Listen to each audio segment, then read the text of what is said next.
Hey, welcome to the Jesus, Sex, and Politics podcast. I'm Micah. I'm Nathan. And here we talk about all the things the culture doesn't want to talk about. And that might scare you. Hey, so thanks for tuning in. If you haven't already, subscribe to this podcast, like us, it bumps us up, give us a 5-star rating. It bumps us up in the algorithms. It helps get the word out. You know, we're just always fighting this for truth. We want to dive into tough issues and discuss things from many different perspectives and really try to help kind of root out what are the lies and establish ourselves in what is truth. And so that's why we do what we do. So we love to have your help and your support there. So today we've got a really fun conversation. I love this. This is near and dear to my heart. We're going to talk about the Second Amendment a little bit. We've hit on it before in some of our other podcasts, but we're going to really dive into this. And as pastors, a lot of times you don't hear pastors talking about two-way issues. We tend to say, I don't know, Second Amendment, yeah, maybe it's good, maybe it's bad. Like, shooting people, killing people. It's probably, I don't know. What do I say here, right? But I want to get Nathan. I want to get your perspective, because when I came to Life Church, and I've heard multiple people, we've done some events recently at Life Church, and one of the things that stick out to people who are card-carrying NRA members or 2A people, they walk up to our campuses, all 3 campuses, and they'll see this sticker on our door. It's a little square sticker, and it's got a gun in it. And typically, you see those, and it's got a circle around it with a line through it, like Ghostbuster sign. Yeah, it's like, hey, don't bring a gun in here. But Yeah. This is a circle around it, and it's a green circle with no line through it. And if you read it, it says, "Here we proudly are a lawful carry premises." Kind of says something to that effect. Yeah. And I get people to say all the time, it's like, that's amazing. I've never been at a church where there's that type of openness to, not only a lot of churches will say, hey, we allow people to conceal carry, but we don't really talk about it. But no, at Life Church, we say, hey, if you have a gun and you have a permit, bring it to church. Well, I'll tell you where that came from. We did a kind of an active shooter thing, training, because there's so much of that was going on at a time. And I had a friend who really, he was going around training churches and stuff. And so he was a ranger, and his name's John Rankin. So he came up and did this training. And one of the things that it's very evident, we actually sat and watched as a staff with audio, we watched Columbine happen. Wow. And you hear everything. Wow. I mean, it's available, but we just sat and watched it, because I was in college when Columbine happened, and I remember I was watching the news reports, but this is just the straight film, right? And this was all from inside the class, inside the classroom. Yeah, wow. Shooting, just the whole thing. And one of the statements that he made that I never forgot is he said, "These are predators. Predators hunt prey. They don't hunt other predators." Wow, that's good. And I thought, how do I make sure that any nutcase does not think they can come in here and hurt the people that I love? I want them to know that we will fight back. Yeah. And that was the point of the training. Don't bend over for these people. Fight them. Throw a chair. Attack them. If this should happen, don't be passive. Be aggressive. Because, yes, people might get shot. Yeah, you might get shot. But we've got to do everything we can that this day would never happen. Could you imagine what would happen in our church if you had an active shooter situation? It's just terrible. Oh, listen, I know how many guns are in our lobby on a Sunday. If an active shooter actually tried anything at our Noblesville campus, I mean, they would be dead before they probably could even, Well, and you just think about it from this perspective of, I think that's probably the way it would go too, Micah. But the only thing is just imagine how that would appear in the community. That, like, are you safe? Can you even worship God? Yeah. Can you go anywhere together? Imagine if a little kid was killed, right? Yeah. It's a horrible thought to think about. And I thought, well, what can I do to make sure? Because predators scope out where they're going to attack. Yeah. They look for gun-free zones, Yeah. right? That's why it's stupid to have gun-free zones, Yeah. because criminals don't obey the law. Yeah. You know, That's and the a lot craziest thing, even our schools, like it'll be like, oh, we're a gun-free zone. Anytime I hear a teacher say or a administrator say, no, we're a gun-free zone, I'm like, wow, so you are so just dumb. you're just open season on all the people that are in here. It's shooting fish in a barrel is all it is. So we just said, well, what can we do? Well, for $2 we can buy a sticker and put it on the door and let them know, hey, you're not just so you know, there's a different group of people that are walking here. Don't expect that we're just all going to lay down and let this happen. So I don't know. How many doors is that on? $20 worth of stickers? Yeah. To tell people, leave us alone. Yeah. Right? Yeah. I think that's a good use of it. Yeah. Secondly, we require that everybody, if you're going to do it, that you bear the responsibility for what you do. I carry a gun personally, and I don't ever want to use that gun. Right. I carry that gun not because I want to kill people. I carry that gun because I love people. Yeah. Love is what is motivating my heart. Because if something bad happens, how do you stop a bad person with a gun? It has to be a good person with a gun, right? And do you expect? We were talking to Sheriff Quakenbush. They have to respond. They're not going to be able to get there in time. There's a lot of dead bodies by the time that somebody would respond. I think of that church shooting that happened down in Texas a couple years ago, and they showed the video, and it was a small little Baptist church, and probably 50, 60 people in this sanctuary. You see this guy walk in, and he's kind of got a long trench coat on, and the security guard is talking about it after the fact, and he said, we had our eyes on him. He definitely looked suspicious, and he gets up. He sits down and he's just kind of there. And so they're just kind of keeping an eye on him and like, okay, this is a little weird. Well, he gets up, pulls out a shotgun, and he starts shooting. I think he shoots, maybe gets off two shots, if that. But by the time that second shot goes off, you see probably, I think there's 3 other gunmen that stand up, open fire on him, and this guy's dead. Now, he did get one person. These were just citizens in the church who carried a weapon. Yeah. And they killed him. They sent him to the Lord. They let the Lord deal with him. And but what happened was, can you imagine if someone would have pulled out their phone, dialed 911, waited for police to get there? In a matter of probably 2 seconds, this guy had already killed, I think, one member of the congregation and wounded someone else in 2 seconds. Think about how much damage he would have done in about 2 minutes or 3 minutes it would take, and that's probably pretty good response time for a country church like that, for a law enforcement officer to get there. I think it's more like 7 minutes. 7 minutes is more normative. He would have been able to kill dozens of people and reload and go back at it again, right? And so some people will say, well, it would just be better if there were no guns, right? But they've tried that in other countries. You just have a lot of people stabbed. Are you going to get rid of all knives? The issue is not the inanimate object. The issue is the heart of people. Right? Guns don't kill people. People kill people. Right? I have a gun. It has never jumped out and shot anybody. And I have lots of guns. Right? All kinds of different guns for all kinds of different purposes. I have yet to have any of my guns commit murder. Right? But what happens is we have people who think, well, let's just have nothing there so there's less chance. We live in a fallen world. The Bible says evil men will wax worse and worse. We're only trending towards more and more and more and more violence. So the thing is not to disarm yourself. The thing is to say, I'm going to do my duty to love my fellow man. But Nathan, as a Christian, Jesus didn't call us to take up arms. He called us to love people, didn't he? Well, we got the problem with some of that, okay? First off, Jesus comes, and the Bible says that he's going to come with a sword out of his mouth that slays. All right, I'm not telling you, Jesus was here to save the world. He was here to die on the cross. Nothing was to prevent him from doing that. But do you know he never told his disciples to get rid of their weapons? He does tell. Actually, he says this. He says, if a man does not have a sword, let him sell his coat and buy one.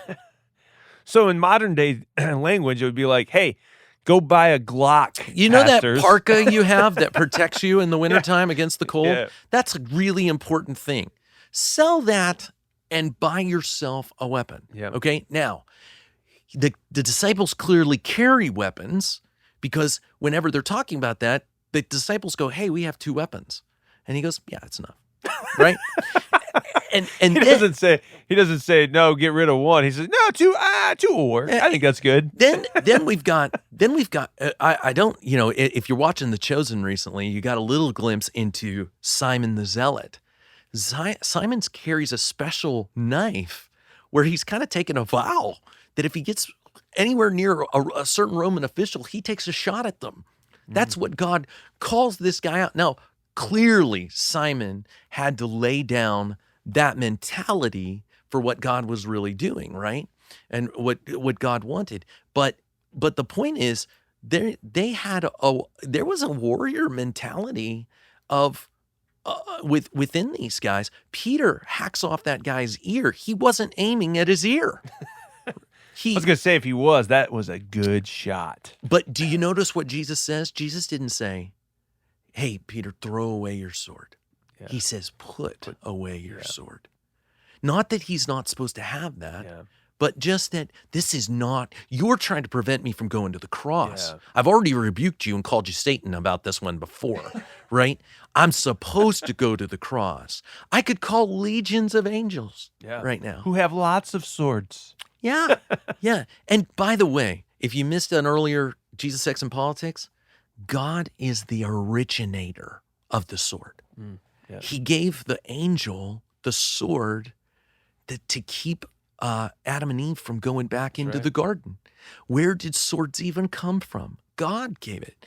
It's not. But it's not to hurt anybody. It's more of a symbol, isn't it, Nathan? Because that's what my grandparents were. I loved them to death, but they were pacifists. They were Mennonite missionaries to Japan after World War II, and they did not like the idea of the sword, did not like the idea of guns, of anything like that. And their argument was always, no, that was the old covenant. That was God of the Old Testament. God of the New Testament is all about love, acceptance, always, just hugging people. And I asked my grandpa, I said, Grandpa, what would you do if somebody came in, broke into your house at night? They lived in Goshen, and actually in Goshen, probably 10 years ago-ish, there was I think a professor at Goshen College. Somebody broke into their house and killed him and his wife in this small little Amish community in northern Indiana. And I don't know if they ever found out who did it, to be honest with you. But I remember it was pretty it was just earth shattering up there. I mean, nobody would ever expect something that evil to happen. And I asked Grandpa, I said, Grandpa, what would you do if someone did that to you and came into your house? And he's like, well, I would ask them to not do that, and I would pray for them, and I would tell them that we love them, and I was like, and you'd be dead. Well, and some people say, well, all you're doing, Nathan, is you put your faith in a gun. And it was actually was it your father-in-law? My father-in-law, and he was a pacifist too. And I said, well, you put your faith in a lock. He's like, what? We both put our faith in metal. Mine shoots metal, and yours, like a door lock on the unlocks. Yeah, he had he locks his door, 6 or 7 locks. Deadbolt. And to get through a door, you had to open Fort Knox. And I said, no, He goes, that's just smart. I said, that's my argument. Yeah. It's just smart. And you're thinking that. So they tell you you're trying to keep the bad guy out there, Dad. But they say, hey, if you shoot a man on your porch, drag him into your house, so that when the cops show up, he's in the. And you're like, this is just gonna be harder for me to get him into the house with all these locks here. You know what's scary, Mike, is that just the lawsuit, the way they will prosecute you. If you do carry a gun, you really carry a great risk. Yeah. And yet I just love people. I feel like if something were happening, how could I not stand up and do something? I mean, in that moment, you say, listen, if I go to jail for doing this, I know I'm doing the right thing. I know I'm protecting people who are innocently being preyed upon by a predator. And if our legal system is so corrupt and jacked up because all the lawyers out there will jump on this, then so be it. I'm going to do what's right. and that's the hill I'm going to die on. It Yeah. might happen, Yeah. but at least, to protect my wife and my kids. By the way, my wife carries a gun, right? And So does mine. she doesn't do it all the time, but I feel so much better knowing that I've empowered my wife Mm-hmm. to be able to protect herself whenever I can't be with her. And here's the other thing: you don't want violence against women. Concealed weapons laws, when they go into effect, crime against women drops because you don't know what woman's packing. Yeah. And her gun will kill you just the same way. You want to talk about some deadly women? There's some deadly women at Life Church with our Gals and Guns group, Oh, right? yeah. And they feel... So we do, it's God, Gals, and Guns, and they get together once a month-ish, and they go out and shoot. And they shoot, and these are not weak women. These are strong women who say, you know what? I can do my part in protecting myself. Yep. But here's the other thing, Micah. So many people, they just think that the Second Amendment is only for protection, personal protection. But we believe that it's more than that. What else is the brilliance behind the Second Amendment from a constitutional perspective? Well, it keeps the government in check, because if the government knows that the people could revolt, it is less likely to come and become tyrannical. And we see over and over again that our founding fathers, they didn't trust government. They didn't trust even the government that they were creating. So what did they do? There's a mechanism in place that would keep the government in check, and that's a well-regulated militia. And the right to bear and keep arms will not be infringed. And this idea of, and I want to hit on this real quick too, a well-regulated militia doesn't mean regulated like regulations from the government. It means a well-maintained militia. A well-maintained militia that the people get together, they organize, they understand that if for some reason the government ever becomes tyrannical, then their duty is to rebel against it and to take up arms and to remove the government from happening or from existing. And I think that's Thomas Jefferson actually believed. He said the tree of liberty must from time to time be watered by the blood of patriots and tyrants. Yep. And what he was saying, he wrote about this. He said that every 20 plus years, he felt like government would probably have to be overthrown, that there was going to have to be some revolution, unfortunately, because government just grows too quickly, too fast, and becomes too tyrannical. Yep. And we've been fortunate in the United States that hasn't happened, but that's not to say it won't happen. That's not to say it can't happen. It certainly could if we fall asleep at the wheel as the people. And you can vote your way into tyranny, but you got to shoot your way out.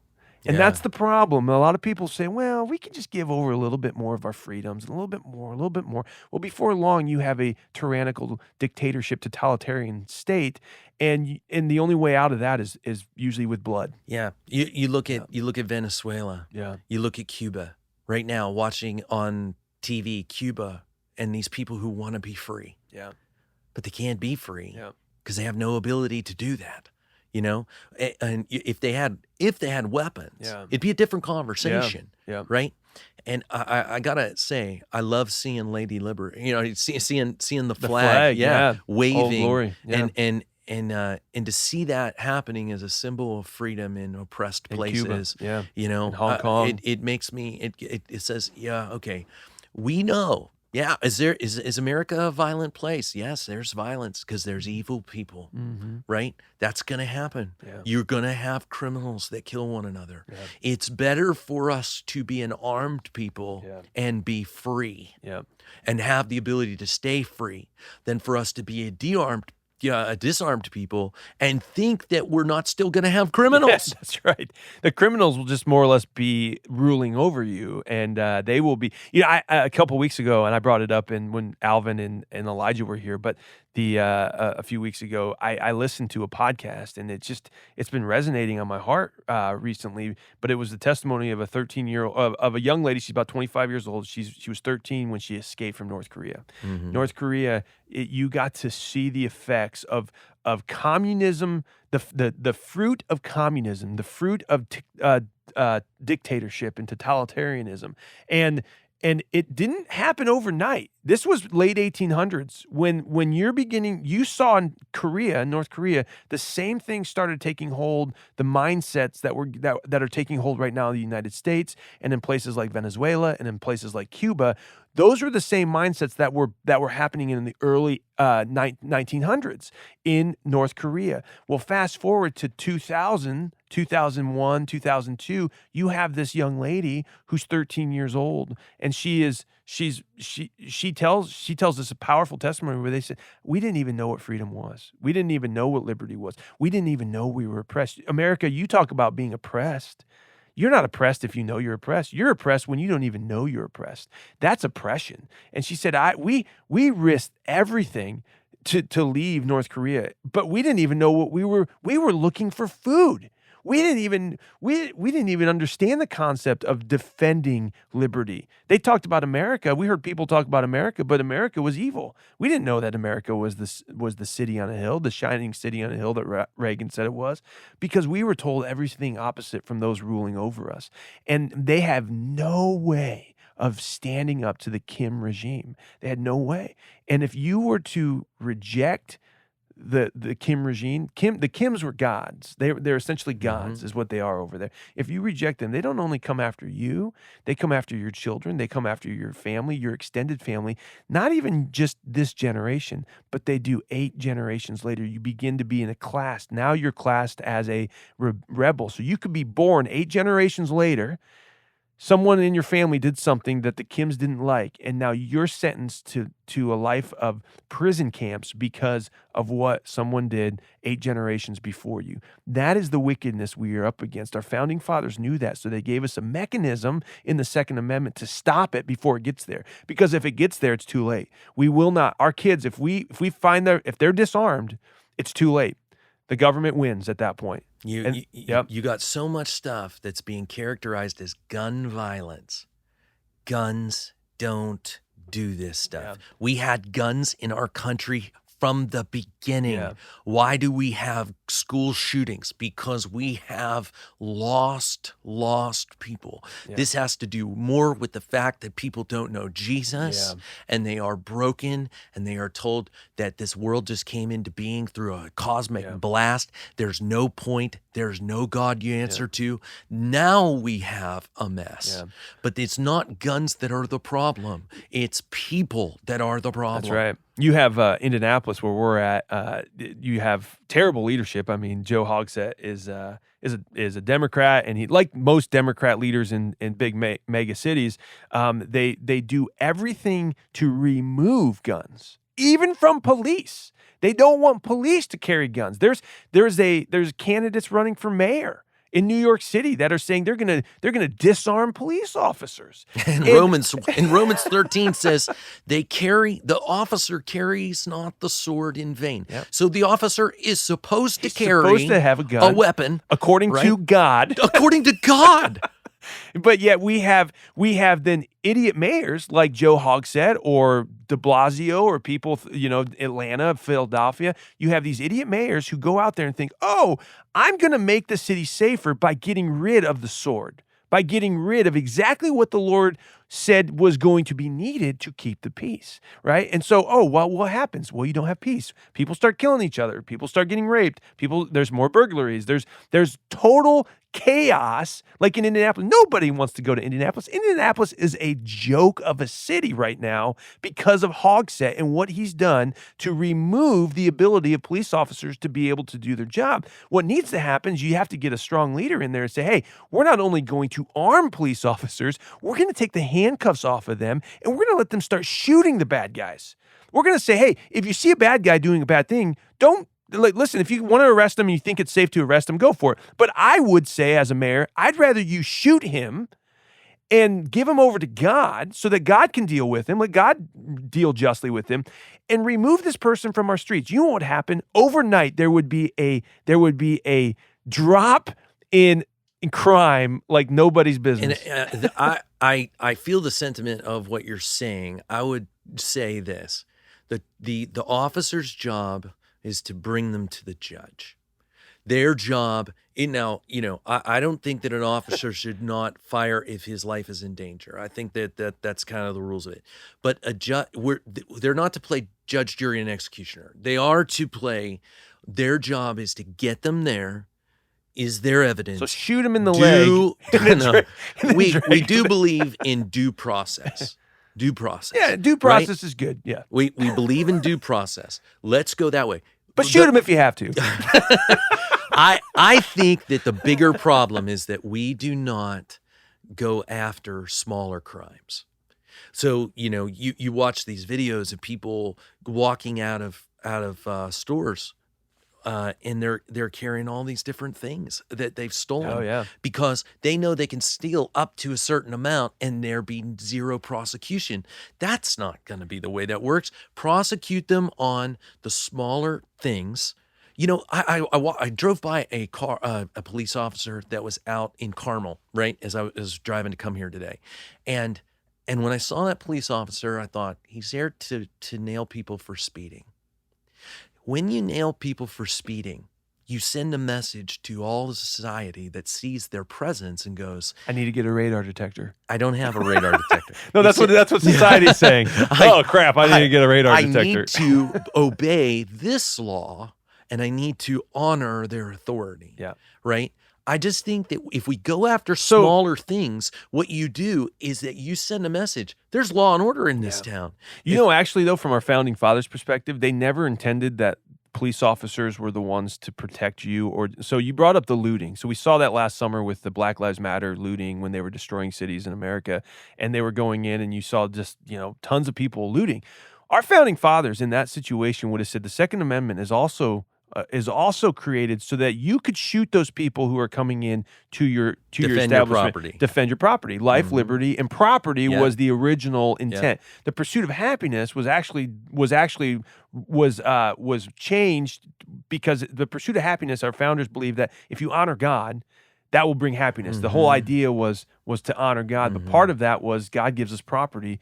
You get the ability to defend your property. So even in this concept of the Second Amendment, when I saw what was happening last year, I said, man, and listen, if you're a business owner, you can do what you want with your property. But I thought if this was my property, I'd be setting up in my property with guns ready to go. And you come in to steal something and take my property, you're going to be met with gunfire. And a lot of times people say, wow, Micah, you're a pastor, you can't say that. And be like, actually, that's probably more in line with biblical thinking than what you're trying to do when you're disarming the people from being able to defend their property. We saw it all throughout Scripture. When the Lord said, hey, you can kill this person because they did this thing to you or to your property. And you see that in the Old Testament, and you see that carried out in just biblical ideology. There's especially where it comes to self-defense in the moment where lethal force is being used. Yep. Where I think that we do need to make sure, because these are big things we're talking about here, that we go back to remind ourselves that it was government's responsibility to carry out punishment upon the wicked, that the community comes together. That's what we have in our judicial system. Sure. That's, we elect these judges. We're saying, hey, you make sure you punish the evildoer. You take them outside the city gate. You do this. If they steal, they have to pay back 4 times what they've stolen, right? There is this process of due process, this point of due process, and we need to make sure that we honor that. But I guess the question that I have is self-defense in the moment. So what happens self-defense in the moment. What happens is you have these cities, where, like I said, the mayor is saying, hey, you're not allowed to shoot anybody, police officers. Well, I think that what you're doing is you're handcuffing these police officers, you're handcuffing these business owners. They don't want to be in that situation. It's not like they go out and look to shoot somebody, but you find yourself in these moments. The evil doers have to know, the criminals have to know that, hey, if I do something so egregious against society, I could find come across a civilian that will not take this lying down. They will put up a fight, and it could cost me my life. Well, And I is think, that not what Jesus says when he says, "He that lives by the sword shall die by the sword"? Yeah. Is it not? Wait. Do you realize that if you do this, it's going to have an equal and opposite reaction over here? Yeah. You what does Romans 13 say? It says, "Don't worry, you don't have to worry. If you're a person who obeys the law, you don't need to fear the police officer." Don't fear the police officer because he's an officer of righteousness. Now, we all know that there are bad apples out there, right? So those do exist. And we should, with accountability, make sure that we have the best of the best out there. But at the same time, there's a number of people that never get shot in their life. Why? Because they never put themselves in a situation where they're going to get shot. Right. And that's, you choose not to live a violent life. You don't really have to worry about that. When I watch these cities and I see the average age of some of these young people that are dying is like 22 years old in some of these inner cities. Why do we accept that? Why is that okay? It's because that place, they might have all the gun control laws in the world. Well, like Chicago. Gun control laws didn't change the heart problem that's really going on there. What does Jesus liken murder to? He says hatred.